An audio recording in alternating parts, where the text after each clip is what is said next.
Pour enregistrer une nouvelle carte ou un forfait dans Yogasoft Online, il suffit de se rendre en accueil, gérer les forfaits et de cliquer sur ajouter un forfait. À partir d'ici, le formulaire qui s'affiche va permettre de renseigner soit une carte que vous vendez, une carte de cours, une carte d'un nombre d'heures de cours. Ça peut être aussi un forfait découverte, un cours d'essai, ou ce peut être une adhésion.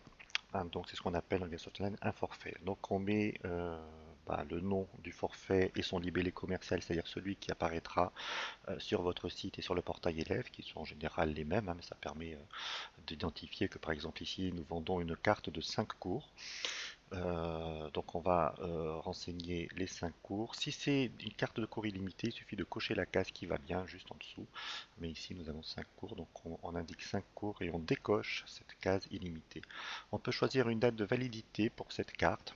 Donc soit une date que l'on sélectionne si c'est une date fixe dans le calendrier, sinon un délai en cochant la petite case durée de validité pour dire par exemple ici que cette carte sera valable pendant 3 mois. Donc 3 mois date à date à partir de la souscription de l'élève. On renseigne ensuite le tarif de cette carte donc, qui sera proposé. Donc ce tarif sera évidemment remonté sur le portail de réservation évidemment dans votre outil. Donc, ici par exemple 40 euros pour ce forfait-là. Donc on indique dans le type de produit qu'il s'agit bien d'un forfait. Et ce peut être un cours découverte ou une adhésion. Mais comme ici on avait déjà une adhésion, elle n'apparaît pas. Commercialisé sur le portail élève précise que ce cours sera bien visible depuis votre site sur le portail de réservation pour que la personne puisse la sélectionner. Sinon, vous la décochez et ce ne sera pas le cas.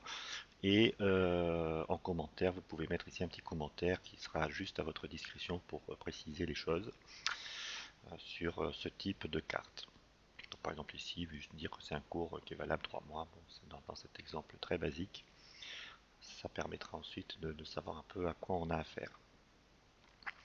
Et une fois que l'on va valider cette carte, elle va être intégrée dans le système et on va pouvoir la voir dans toute la liste des forfaits qui sont paramétrés dans Yogasoft Online. Donc ici, elle apparaît bien tout au bas de la liste. Cette carte de 5 cours, donc on vérifie bien que tous les items sont cohérents, donc il s'agit bien de 5 cours et non pas de 5 heures de cours par exemple. Elle est valable 3 mois, elle est vendue 40 euros et c'est bien un forfait de cours.